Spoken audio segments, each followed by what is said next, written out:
Small talk is actually really important. I used to think it were pointless and a waste of time, but I learned the hard way that it's actually something you need to learn, so let's talk about it. Hey up, mate, and cheers for finding this video today. I appreciate that. If you're new around here, my name is Dan. I'm a British English teacher, and I'm here to help you feel more confident when you're communicating in English. Now, today, we're talking all about small talk, right? A lot of people think that small talk is just boring conversations about the weather with people you don't know. I used to be one of those people. But actually, I'm here today to tell you why small talk is proper important and how you can get better at it. So let's talk about it. Small talk is one of those things that has got a bit of a bad reputation. A lot of people think small talk is annoying and pointless, and I were one of them, to be honest. I used to think that until I, got on a plane and moved to Japan in 2016. Because in the UK, I thought small talk were boring. Like, who wants to talk about the weather? Like, it's proper boring. And the reason I found it boring is that I didn't need it. And the reason I didn't need it is because I'd already got friends and a social circle, and I didn't really care about meeting new people. I didn't need to meet new people. So I didn't need to start conversations with people I'd never met before. So I didn't need small talk, to be honest with you. However, when I moved to Japan on my own and suddenly no friends, no family, well, I got friends and family, they just were other side of the world, And it turns out, it's pretty lonely and I need to make some friends. So how do I do that? Well, you got to talk to people first, Dan. Oh, yeah. How do you do that? Small talk. That's how you do that. To be honest, I was rubbish at it. At first, I was rubbish at it. But being a teacher and living in a different country, I've developed the skills of small talk. I've got pretty good at small talk. And I also finally understand why it's important, especially in your second language. It's double important in your second language. Now, you probably suck at it. I know I did. I definitely would. I'm terrible at it, but maybe you're not very good at small talk. Maybe you don't really get it, whatever. So there's a few reasons why you probably suck at it. The first is nobody ever taught you how. There's very few lessons in textbooks about how to have a good conversation. There's loads of stuff to how to ask Jane what she bought from the supermarket and how to ask John about his daily routine. Like, all right, great, but how do I talk to people when I'm trying to make mates? Because I'm proper lonely living in a new country. It's not in this textbook. Anyway, so small talk has a kind of system and a set of unwritten rules and some expectations that can be hard to work out if nobody's ever shown you how to do it, right? And some people are good at it, some people are not. Just naturally, some people are good. They've got the gift of the gab, as we say in English. They're good at talking to anybody about anything. And other people are not. I were definitely in the second group. But nobody ever taught me how. I had to learn the hard way, but, I'm going to try and tell you how so you don't have to learn the hard way. Now, another thing is that maybe you just don't get it. You don't really see the importance of small talk. This was me, back in a past life. I didn't really see the point of talking to people about boring topics. Oh, great weather. Awesome. What a wonderful conversation. Thanks, random stranger, for talking to me about a topic I don't care about. Because I didn't understand the importance of it. I didn't understand why it's important. I didn't understand the purpose of it, yeah? I just thought, leave me alone. But I'm also a bit of a miserable bastard, so that's probably why. Anyway, and another reason you might suck at it is that you can't transition easily. Small talk is just one step in getting to know somebody. And maybe you can do the first step, the small talk, but then you're not very good at going to the next stage. And, the next stage is where you actually get to know people and talk about interesting stuff, but you kind of need to go through small talk to get to that stage where all the good stuff happens. And maybe you're not good at switching. So that's why small talk seems annoying. Anyway, so really, it boils down to why small talk matters. Why is it important? And there's a few things that I think. The first is it opens the door. Like I said, nobody cares about the weather. The British people talk about weather all the time. We don't give a shit about the weather. We don't care. But it's a way that I can have something in common with somebody I've never met. We can easily agree because it's raining and nobody likes the rain. So we can easily find something in common that we can then use to snowball into a conversation about something slightly more interesting, right? So small talk is a very easy way to open the door to that conversation, all right? Now, small talk also shows interest, right? Like, if you don't do small talk, people are going to think you're one of them like miserable, distant, uninterested people. Like, I'm not interested in talking to people. Just leave me alone. I want to sit and scroll through Twitter or X or whatever it's called now. And I don't know, whatever people do on that website, be mad about, I don't know, whatever people are mad about this week, whatever. So yeah, like small talk matters because it shows that you're interested in talking to other people.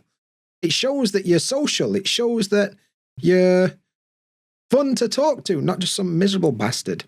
And then the other thing it does, it helps build connections. You know, through small talk, you then get to know people and then you build rapport. And then based on that rapport, you can build relationships with that person and you can build your social circle and make friends and feel like part of the team at work and, you know, eventually get promoted to CEO or whatever it is. You'll never get promoted to CEO unless you're good at small talk. That's basically what you should learn. Now, that's great, but so what, Dan? You know, this is what. So, small talk is the key to starting conversation with new people around you, yeah? The reason for that is, imagine without small talk. You know, we're both waiting for a bus and you just look at me and be like, I've never been to Italy. Have you ever been to Italy? All right. A bit weird. You know what I mean? Or like, you know, last weekend I went to the barbershop. Okay. Like, I think you were on drugs or something. Which might be fun. That could be a topic of conversation. Who knows? But yeah, like without small talk, it's just random questions thrown at people with no context. And that's one guaranteed way to look weird, to be honest with you.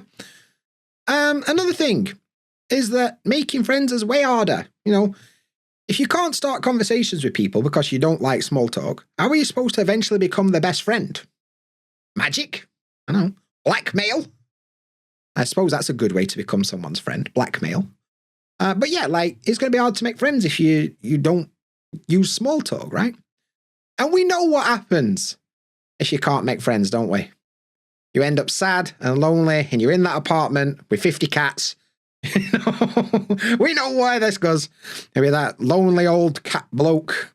I mean, to be fair, I've already got 2 cats, so I'm on the right path. But you know, now I am being facetious. I am facetious, by the way. I am purposely being amusing by pretending to be serious when I'm not. But the point is that, yeah, without small talk, it's hard to talk to new people, and therefore it's hard to make friends in an apartment full of cats, innit? So, instead of that, what should you do? Well, there's a few things you can do to instantly be better at small talk. I've got 4 very simple things that you could start doing right now that will instantly make you better at small talk. The first is choosing the right topics, because some topics are really, really good to talk about when you meet somebody and some not so much.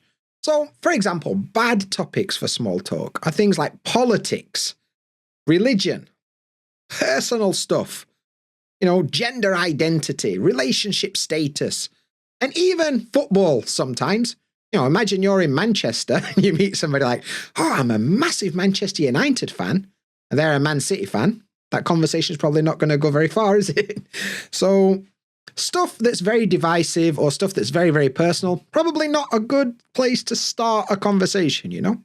However, good topics for small talk, things like weather, TV shows, hobbies, what you're going to do this weekend. These kind of things are a bit more reasonable for when you're getting to know somebody, yeah? So that's one thing you could do, get good at choosing the right topic. Another thing that you should do is open up your ears and listen. Actually listen to what the other person is saying because you care, not because you're trying to understand the English, because you are actually interested in what that person is saying. Show interest in their answers and then ask related follow-up questions. That literally is like 90% of small talk. If you just listen to what they're saying and think about a logical question based on what they've just told you, that's most of small talk. So get good at that.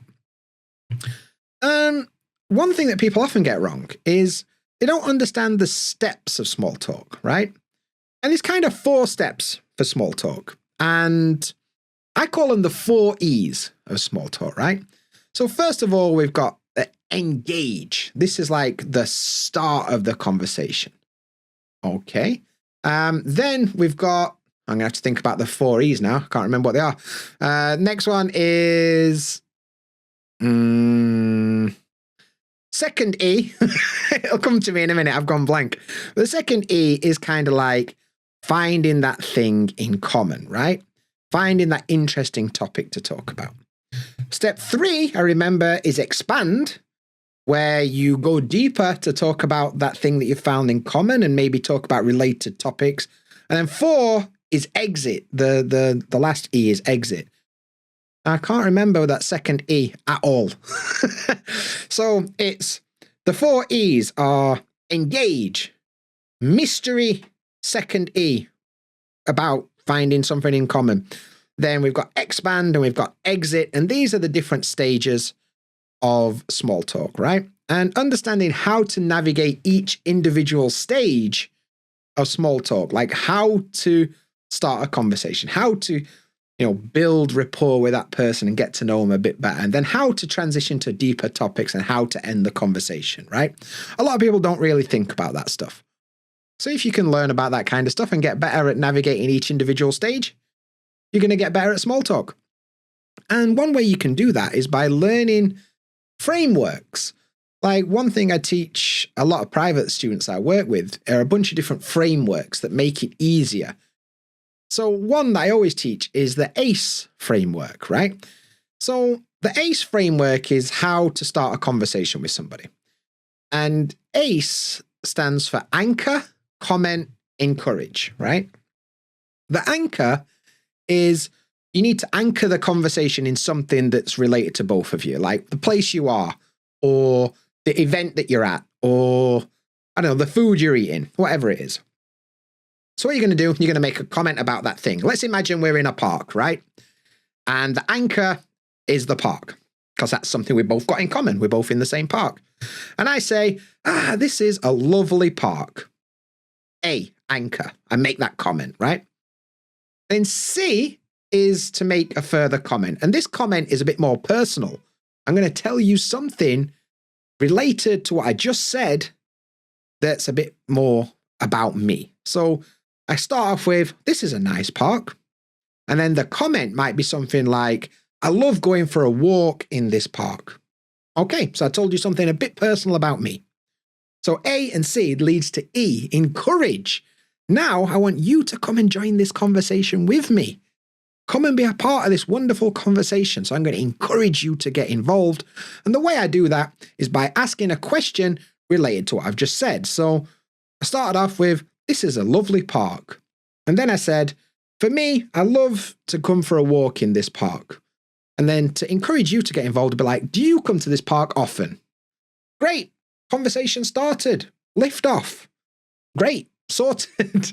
And you can use that in loads of different situations. And this is something that I teach in a program called Small Talk Success. And Small Talk Success is part of the BritSpeak Hub community thing that I've been mentioning a lot recently. And basically, this month in the BritSpeak Hub, the course library aspect of it is all about small talk skills.